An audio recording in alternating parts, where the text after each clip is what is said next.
where we ended at right at the case before we start putting anything in because we need the IO shield.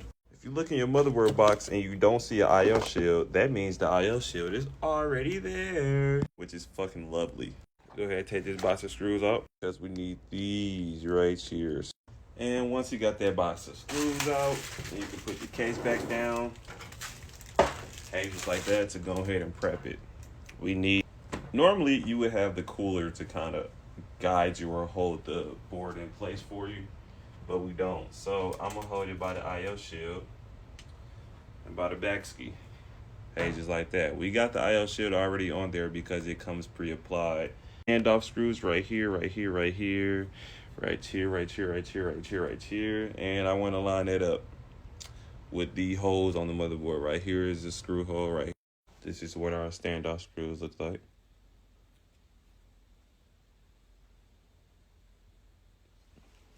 Pop that on in there. I normally hit the corners.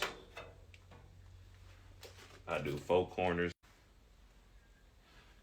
Start at the top right, so we're gonna go down diagonally over here. All right, so once you get that motherboard down in there from screwing it all in, normally we would attack the AIO / the cooler. So we would be setting this up here to put the cooler up and smacking it down on the board, but we don't have that right now. We don't have a cooler right now, so we got to skip that whole process. We also don't have storage, so we skip that process as well. The only storage we actually got is our hard drive, and somebody actually wanted me to show them how to put this in, so I'm going to do that. So for this specific case, the way we would install our hard drive / SSDs would be right here on this plate. Had to bring out the big boy. Man. Well, that came out. So as you can see, it says HDD, SSD, SSD, HDD, yada, yada, yada. This is where we would be attaching our HDD to. Very easy to do. You take your HDD, you take your bracket, you combine them, right? I'm sliding mine right on here. Boom, just like that. Now to keep it in place, we actually want to screw it in. As you can see, we got 4 spots to screw this in. So let's go ahead. Now, luckily, those same screws that we use to put the motherboard in, they also take for this as well. Now that we got that plugged in, screwed in, it's not going nowhere with this bracket. We just put the bracket back in. Slide that up, match the screw up, start screwing it in. Grab the big boy again.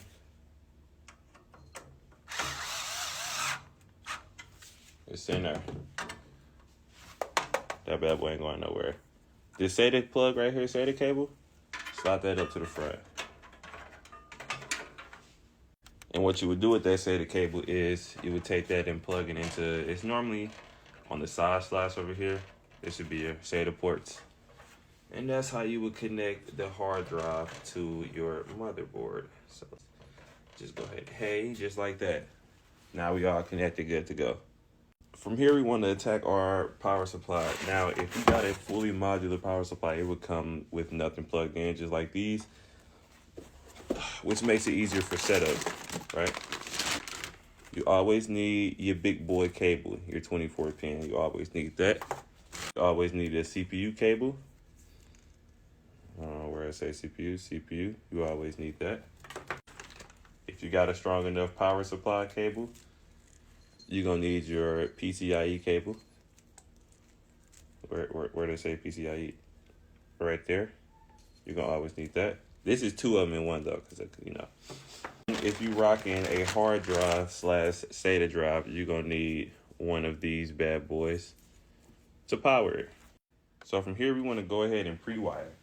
What is pre-wiring? Pre-wiring is putting in these cables before we actually put in the PSU in the back, to make it a little easier. So, for one, we take our 24 pin, we find where the notch is, or the latch, whatever you want to call it, and we line it up on the motherboard. The 24 pin is right here. Go ahead and put that in. We take our CPU cord, and we throw that up here, up there. Find the notch / latch, line it up on your motherboard, plug her in. Boom, just like that. All right, so now we on to putting those cables to the back of the case. This is CPU cable right here. We just gonna go ahead and slide that onto the back. This is a PSU cable. We're gonna slide that onto the back. It's the back's problem to deal with, you know what I'm saying? It's the back's problem to deal with. Okay, so now we on to the back, and you remember these? You remember these right here? You remember these? These gonna go into our power supply unit right here that's not currently in the case. We get our SATA power cable right here because we got a hard drive, and we go ahead and plug that in. Yeah. We want to refer back to our case screws, and you want to find these right here. It should always be about 4 or 5 of them, and they on the bigger side. So normally how I do it is I take my power supply unit and I would just match up every one of them that I need. So 24 pin right here, we're going to need that for sure. So we plug that one in. Chunky boy, so we need 2 cables for that one cable. Okay, so the SATA power cable, remember, right here, that's for peripheral, so it goes right here. Our CPU cord right here, our CPU cable. 4+4 CPU, or you can put it down here. It don't really matter as long as it is labeled correctly. We're gonna smack that up here though. Cannot. Okay. 6+2 PCIe, my fault. You'll know where you can plug it in at though. It's only one spot, literally. Okay. With that being said, now we go ahead and take our power supply and we turn that fan outwards, okay? We don't blow the fan into the case unless it's the only way that you can put it in. So we will place that on in the case. Just that easy. Later, we take those screws that we had earlier. We pop those in just like those. Give yourself a pat on the back because your power supply is now installed. This shit. Yeah, you thought I forgot about them front panels? Yeah, you thought. With these fans right here, they are daisy chained already, so all you need is one fan header to plug that in as well. So we got the USB for the front panel. We want to go ahead and slide that up to the front. We also want to slide a USB-C up to the front right here, this cable right here. You want to slide this front panel header up to the front and this HD audio up to the front. Really, with these 2 cables, you want to slide them underwards into the front, and then with these 2 cables, you want to slide them over in the side up to the front. It'll make more sense when we get there, but yeah. Let's slide these 2 cables over here, and let's slide these 2 up into here. Okay, so we back at the front. Let's go ahead and attack this blue one right here. Sometimes it will be facing you on the board, and sometimes it'll be facing the side like these SATA cables.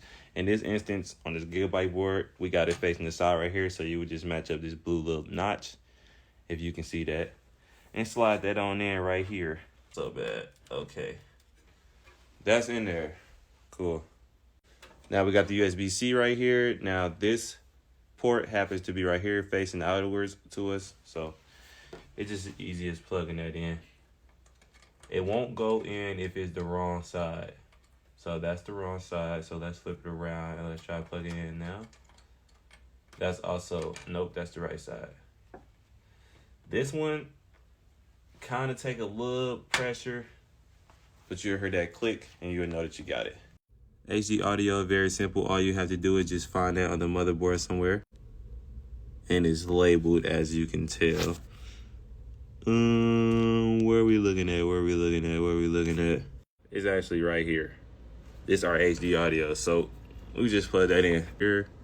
It might take a little pressure. If it don't go in, don't force it. Just keep wiggling. All right, y'all. Next up, that front panel. Very easy. It go right there. front panel will literally just go right here on some easy-ish. Boom, just like that. It just slide on there. Not hard, just slide right on there. You want to slide all those cables back finally. Hey, just like that. Now we got front panel hooked up to the motherboard, so we able to actually turn it on with this button and use these USBs and said audio jack.